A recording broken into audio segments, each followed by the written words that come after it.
Yes, sir. The dynamic duo is back. Welcome to another marvelous episode of Overreaction Offseason. I am the governor of college football, and with me today is the mayor of college football, also known as Nino Brown, the hardest working man in the business. Hey, man, the world of college football provides us with so many storylines. We are able to feed the community the entire offseason. Nino, are you ready for today's episode? I think we got a jam-packed one for everybody today, man. It's gonna be a good one. I mean, you say off season. I don't understand what that means, but yeah, we don't know what I don't know what it seems like college football don't know what that means at all, because I got a funny feeling that we might see this trickle down effect of 30-day portal windows popping off a little even more than it has right now. You remember where there actually used to be a late window portal? One big there's no such thing. Like, and it's crazy on College Football Showdown. I was telling Jalen, like, yo, I don't know if you peeped it, but like Chip Kelly is trying to get out by any means necessary. I don't know what's about to happen with UCLA, but yo, can we talk quick about that before we hit the doc? All right. Yeah. So in my eyes, I think Chip Kelly wins 10 games. He's still not gonna keep his job. Okay. I think everything that kind of went down with Dante Moore and the whole shebang there, I think that left a sour taste in their mouth. But listen, it's going to lead to something we're going to talk about in a little bit in the show. Is I just see it's a stepping point for him to get back to the NFL. Like, I go be an OC at a high prestige school, right? Put up a big gaudy offensive numbers, ground game be prolific with two great backs, and then some NFL team will be like, yo, you know, come coach this rook, or coach this second year guy, or this young team, and we'll give you a bag, and you'll be locked in for at least 3-4 years. And if we shit can you, that's guaranteed money anyway. So you can take that and then take a year off and go back to college football if you like. That seems like the segue that every coach or hot seat coach is taking. I'm gonna jump the ship before they shit can me, and I'm gonna hit the NFL. Be a OC or take a job at a big school and be the OC, DC, or whatever it may be, and then I can hit the NFL.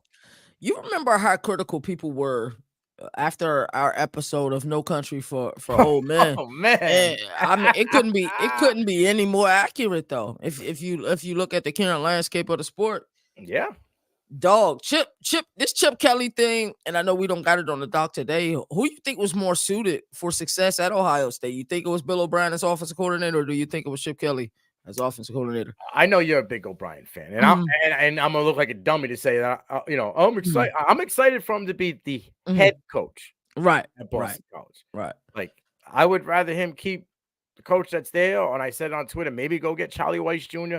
Someone, he's making a lot. He's making $800,000. Like, that's not really stupid money. I mean, maybe for an OC in this game it might be, but I don't really think it is. But like someone like that's going to develop a QB, and I know O'Brien developed Watson early on at Houston, but it's been a little bit. Didn't make no progress with Mac Jones last year. You know what I mean? Like, his QB development skills have kind of hit a wall, stale. So I think Chip Kelly is actually really suited for the job.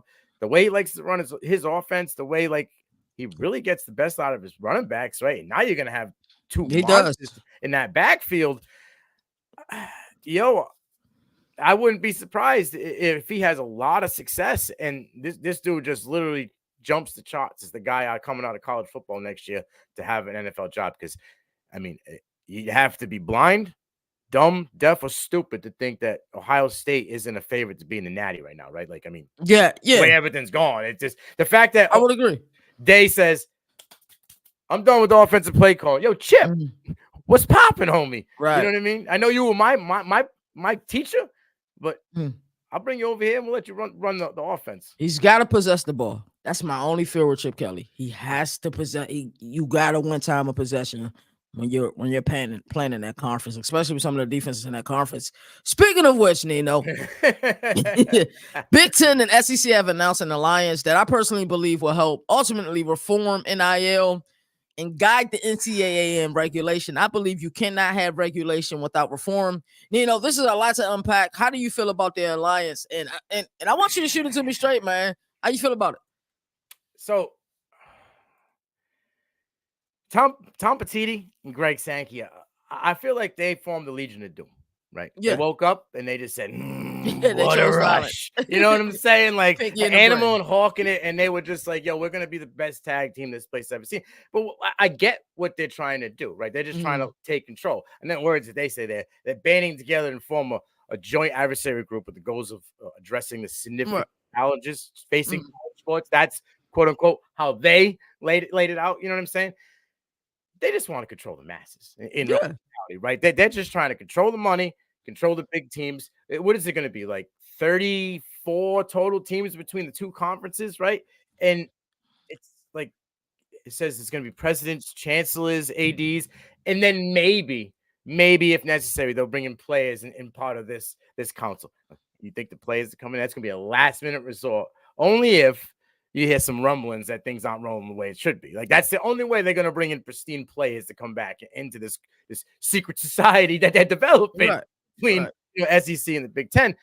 But you and I both know it's all about the money, right? Oh yeah, it's all about controlling the big money. Like they just signed. Was it 2 years ago the Big Ten signed that $8 billion deal? I think it was not last year, the year before, right? Or the beginning of last season they signed $8, and then now the SEC's got that $300 million ESPN deal. It's a $3 billion total deal, but it's $300 million per year. So now all these teams between the Big Ten and the SEC are gonna make $70+ million each season. They just, and they're adding more teams in, you know, so everybody's gonna make, maybe with the added teams a little less than 7 million, 65 million.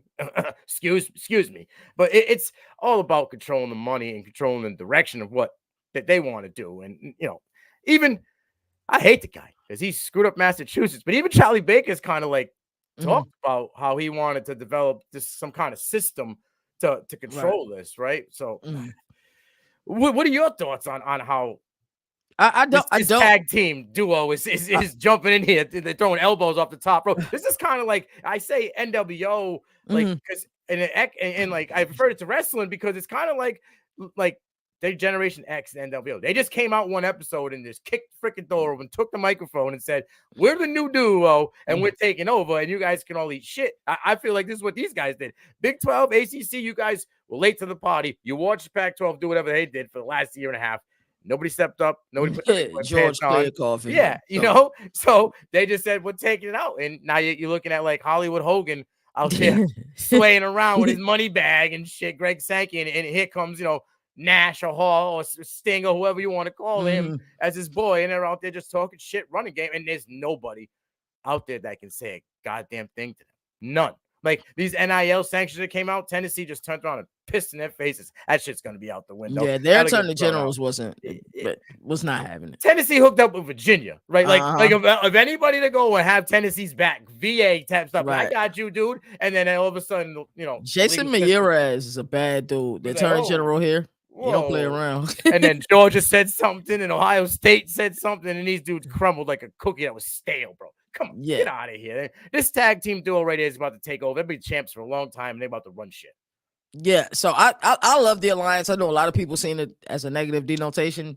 I personally think that I don't trust Charlie Baker and the NCAA to handle situations. We seen them drop the ball with the Tez Walker situation last year. We seen them drop the ball with the JMU. They act like they couldn't just update the system that says, hey, after your first season, if you finish 500 or better, in your second season, you start off the season with a certain record, you don't need it. Same thing with Jacksonville State. They don't need the transition rules. You send them through all these goddamn loops when it comes for them to either make the jump from the SEC ranks to the FBS ranks. And now it's like, oh no, you can't participate in a bowl game. They gave him a bowl game because of the outcry. You can't participate in the conference championship, and they still didn't let him play in the conference championship this year. And it just wasn't right. So the bowl game thing though, they weren't stupid. They had a backup plan. They knew they didn't have enough teams to meet the threshold of a win percentage, right? So they knew, even if we get some backlash about this outcry, we're gonna sneak them in there and we'll hush it up anyway, because they knew that they weren't gonna have enough teams out of the big schools with winning percentage. So it's ugly. Charlie's sad. I'm glad he's out of Mass. I can't get away from this guy. Apparently, you know what I'm saying? He's always around what I'm trying to do, but it's just like, you mess up, you fumble the ball, you break up a plan that was kind of, right? Something that's just out there out of nowhere. And now these big dogs came in and we're like, all right, we're going to take control. Yeah. So I think it's 100% a money grab, but I also think it's like, hey, if this alliance don't sign off or anything the NCAA is trying to do, it won't get pushed through. No way. I think they're also going to control the playoff. If you look at the college football playoff right now, it's the sixth highest, seeded conference are in. Are the G5 deserving of 2 college football playoff slots?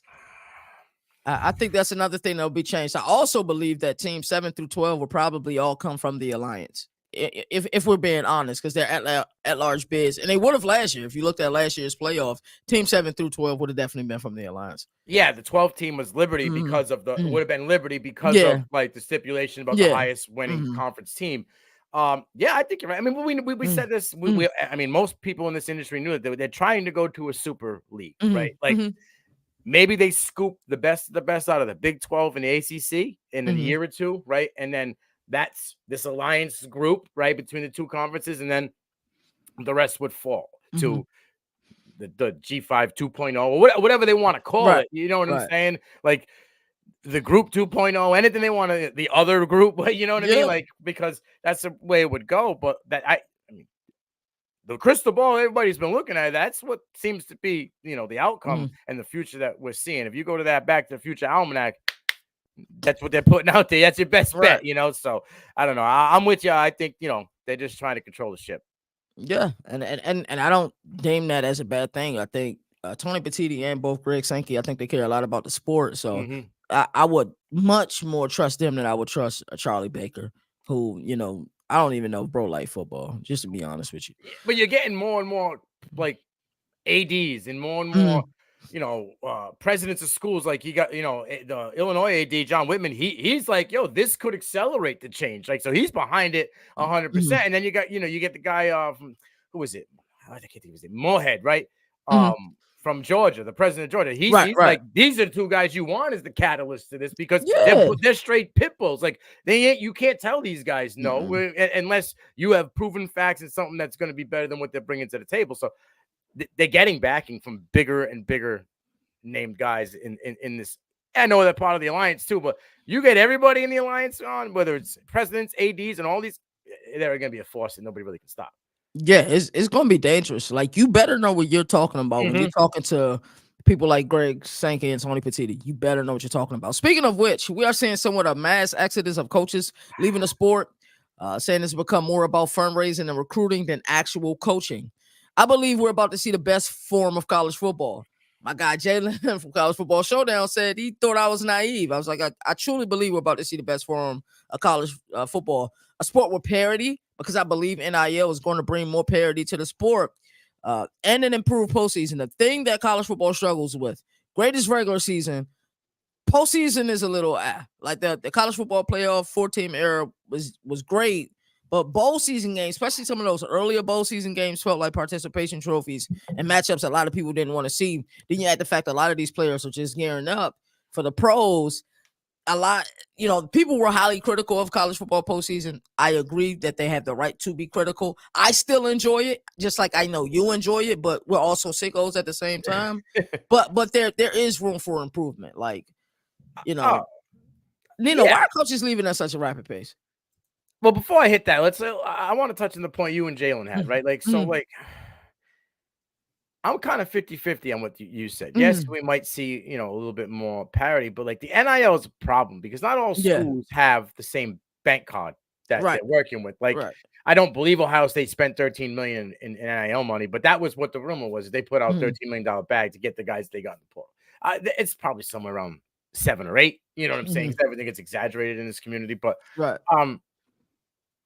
I don't know if Liberty can put out 7 to 8 million. I think the reason why they lost CJ Daniels and were able to keep Caden Slater is because they only had one bag to give. They could only go to one guy, and he was the one that got the bag. So until they can put the Chip Kelly suggestion into it and have a commissioner who controls what's going on, controls the funds, and says, look, these teams get this amount of money across the board, I don't know if the parity will be there. I think you're going to start to see this year, I think you're going to start to see teams like the Ohio States, the Michigans, the Alabamas, the Washingtons. These guys, the top 25 teams are going to start to slightly pull away from these bottom tier P5 schools and these top G5 schools. You're going to start to see that I think with the next year or two, the pull away. Not so much in the playoff, but just in the regular season action, because the talent's going to where the money is. The money goes to where the winning sponsorship eyes are. You know what I'm saying? So I feel like you're going to start to see a lot of bigger schools, a lot of these, like how the NBA went, the big three, you know what I mean? You're going to see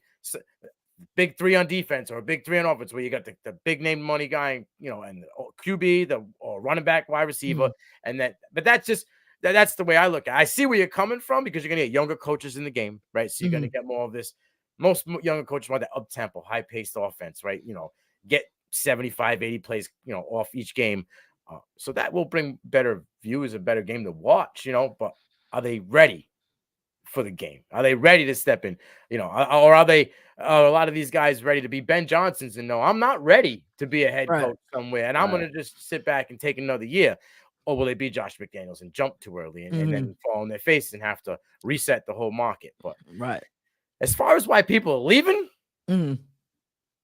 Halfley kind of hit it right. I mean, I suspect on how Halfley went out, and we had a conversation slightly about that. I also talked to my guy Andy Pham about that, and he was laughing. I had him laughing about it. Like, yeah, the NIL, the same reason why I said no country for old men. That was the main precedence for my point when we had that episode was they can't control the play no more.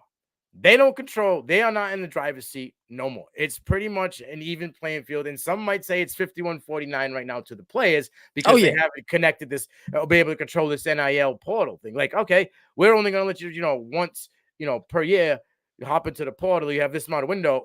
But okay, I went to a big name school and that guy left. So now I can jump again with no harm, no foul, because I get another 30-day window. Okay, boom. I happen to go to that school and that coach leaves. I get another 30 days to go wherever I want to go. You know what I mean? Like, they get that until this COVID crap is over. One more year of this, I think it'll all be pushed out.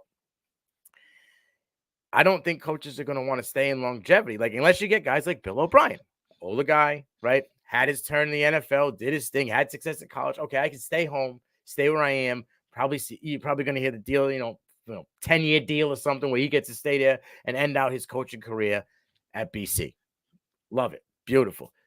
Halfley's like, all right, but I got to struggle to win 7, right? If I don't win 7, I'm probably going to lose my job, right?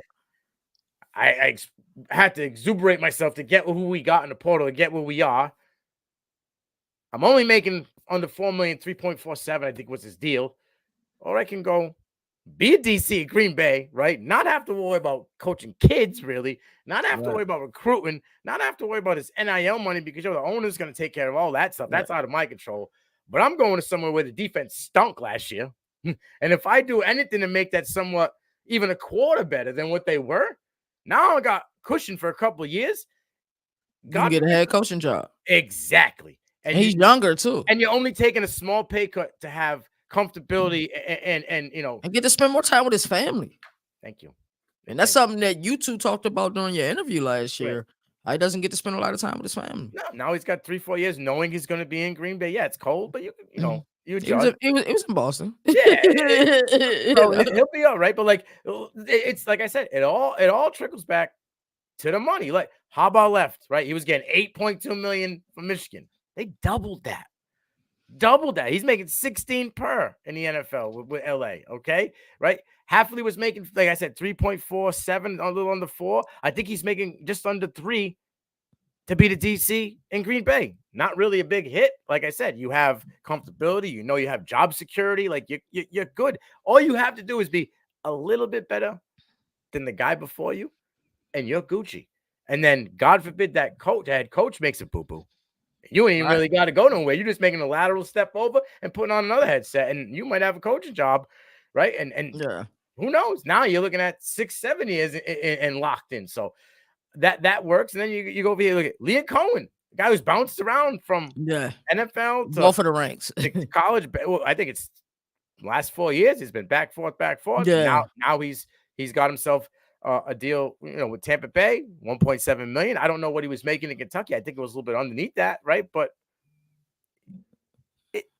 it's the security, right? And you don't have to deal with the youth. You don't have to chase the money. Like, and if your school don't have the money to give, you don't have to kind of squeeze the penny out of the stone. You know what I mean? Like, right. These older guys, even these younger guys, don't want to deal with it. But we still are seeing, like, all right, so Chip Kelly could have left if there was a possibility that Seattle was going to set him up right, he would have went to the Seahawks instead of going to Ohio State, right? But he felt the opportunity at Ohio State was better to probably get the bigger bag next year when he goes to the NFL.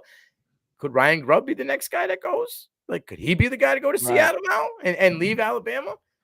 And now it'll be another trickle-down effect. Are they going to be able to steal somebody from it? Or would it be a guy that, got fired at the NFL that'll come in and be the OC at Alabama? So it's like the money, the job security, right? The comfortability of being, knowing that if you don't win a certain amount of games, if you didn't, your organization didn't spend the best amount of money in the portal, then that you have to take the heat. You know what I'm saying? So it's just going to work every day, not having to worry about the extra minutia that comes along with being a college football coach. And it's a lot of that. Like, Boston College wasn't shy about where they stood with Hafley last year. Like, they were ready to fire him. What was this, early October? Week 3? Yeah. Student sections was screaming out fire Hafley, right? And then all of a sudden, they turned it around after they got blown out in Louisville, right? Turned it around, win 5 in a row, and all you heard about was the path. The path. Hafley's good if he makes a bowl game. Makes a bowl game, they win. Oh, right. Like, what did they really stand with him? If he didn't make it to a bowl game this year, or he didn't win 7 or 8 games, he got to make was the best decision for him and his family at the end of the day. And I'm willing to tell you right now that the standard of 6 to 7 is out the window with Bill O'Brien. Bill O'Brien could win 5 for the next 5 years. You wouldn't hear a peep out of anybody because he's Billy O'Brien. His wife went to Boston College. You know what I'm saying? Like, he has ties to them. Nothing. Like, write him out until he's done. Yeah. This has to be the biggest hire in Boston College history. Will he be able to recruit like Hafley?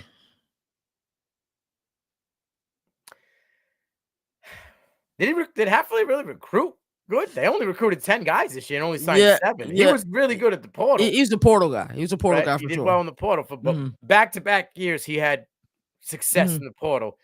This year, I mean, you get 2 DBs from Ohio State. We ain't gonna go there. That's a topic for another day. But you still get 2 DBs from Ohio State, where you had coached before. You stole a guy from Tech, right? You stole Brantley. Right? You got Brantley out of Tech. 1 year at Texas Tech, boom, came over. You got McGowan out of South Carolina. That dude was going to South Carolina. You stole him out of South Carolina and brought him to Boston College. That is why I have questions about Hafley's exit speech. You think some things are coming down? That's the one thing I've been saying with a lot of these coaches that I'm not a fan of.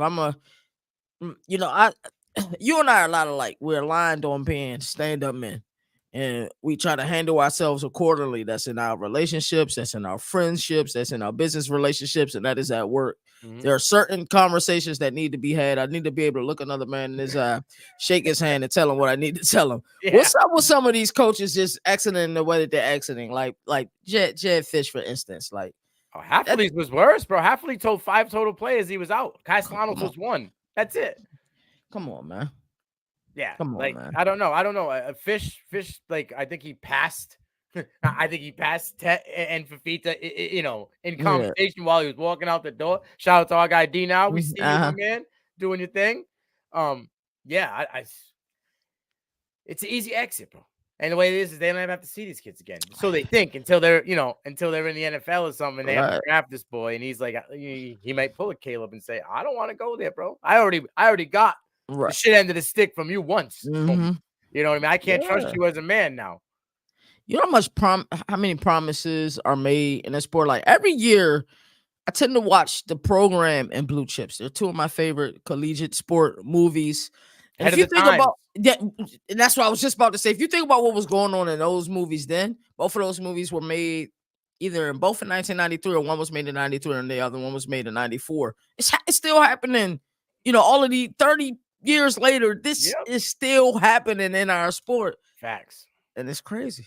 And it's never going to go away because you can't control the back channel and you can't control all that stuff. Look, hey, Hamburger Gate happened when, and how long did it take for them to get down to it? Like, and I'm not trying to be dumb, but it's a fact. Like, how long ago that happened last year? Right? It took him a full year to find out that he bought him a hamburger on a company card. Really? We're upset about him getting the boy a hamburger. You can't buy a recruiter hamburger, but Carson Beck just got himself some Lamborghini truck Like they gave SMU the death penalty for stuff like that. Yeah. 8 to 10 years ago. And now how we've come full circle, homeboy can no problem, bro. I'm gonna pull up to the to Georgia Stadium in a Lambo truck, boy. Fully loaded. Like, come How on, man. about stunting on him like G Unit? You know what I'm saying? Like, oh boy. 50 Cent in a building, baby. Right. That's wild. So there's another situation, and I'm glad Nino pointed me in this direction. I was telling Jalen, I feel like every week I'm adding a new college football site. I got a folder on my home screen just for college football sites. So I'm on Bro Bible, Athlon Sports all the time, 24/7 on 3. Our website, dcfbnation.com. Make sure you guys check that out.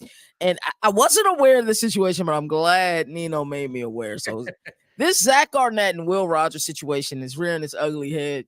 According to Will Rogers' dad, Zach Arnett flat out lied about his plans moving forward and even changed the offense almost completely from the air raid that the late, great Mike Leach ran. The question still proposes, why didn't Will Rogers leave in the spring? He had to see that Mike Wright from Vandy was coming, and he didn't get the inclination that things are changing, and he should probably hit the late window transfer portal. Nino, I'm sure you have more intel on this situation than I do. Talk to me, like what do you know about this, man? Yo, so what I'm hearing, what I read, he right after late great Mike Leach passed away, Arnett sat in Rogers' family living room on that couch and told them, I promise I'm not changing offense. We want Will. We're behind Will. And we studied to keep everything the same. We're going to go with the air raid. Why would we? This is what was quote unquote by his dad. Why would we change something that's been so successful for so long? To sit in someone's house, right? Now, knowing, Rodgers had an injury the year before, and then this season had an injury that they were almost trying to force him back as fast as they're necessary. I'll circle back to that in a little bit. Okay. But you went to a pro style offense, which is totally different than what this man is used to running. Right. And like, how does a family trust you after that? Now, and I said it last year, Senior Bowl. I can't think of her name, but one of Boomer's friends that covers Mississippi State, she also does stuff for Titans. Like, how? I know who you're talking about. How did they allow? Like, why would they go get Mike Wright? And it seemed as though at the end of the year, when he came in to fill in, for Leach, there was static, right off the rip. And I went back and I was looking even this year. Rodgers didn't play since October 7th, which was last. They had a win against Western Michigan. In his absence, they were 4-6. They were 1-6 in the SEC. Right? They went 1-3 in 3 straight losses in conference play. And in the game Arnett got fired, they lost 51-10 to A&M. That is disgusting, right? And then Greg Knox came in as the interim coach, and Rodgers was okay. He had a couple of games. What is it here? 64% and then 44% was 200 yards against Ole Miss, and then against South Miss, he had 144, 2 touchdowns. But that was still in that kind of that modified pro system because he was just an analyst, Knox. He wasn't even a coach. You know what I mean? They just brought him in to kind of silence what was going on. Mike Wright's not a pro style quarterback either. And that's what I don't get. Like, you attacked him in the portal to bring him in, I guess, to light a fire under Rodgers, I guess. But like this whole saga is odd. Like you say, why didn't he notice? I just don't think he had Mike Wright wasn't pushing him at all in sprint because I don't really. He's not that good of a QB. Right. He's a dynamic runner. That's about it. Right, and he can make them short and intermediate throws, and he can move around the pocket. But he's not. Rodgers can throw the ball 60 yards downfield. He was a general in that air raid system. But like to risk his kid's injury, try to force him back, knowing that your guy wasn't the dude, right? And he wasn't any good. And then ultimately he got, Arnett got shit canned. I don't think Arnett will get a job for a while. I think he's going to get the Bobby Petrino, axe and treatment for a little bit. It was a couple of years before Petrino was even a thought from anybody to come back. And he hasn't responded to any of these allegations, has he? I don't think I've seen him. He had nothing to say. Well, how is he going to defend himself? You've heard internal people talk about how it was handled, but like the whole saga, you could probably make a movie about this, and they probably go down the stretch. But like, just look at how Rodgers transferred to Washington, right after this whole thing ended. transfers to Washington, thinking that he's going to be the next guy to fill in, Michael Penix into what? Right. An air raid system system. in Kalen DeBoer and Ryan Grubb to only be there for 24 hours. DeBoer leaves, right?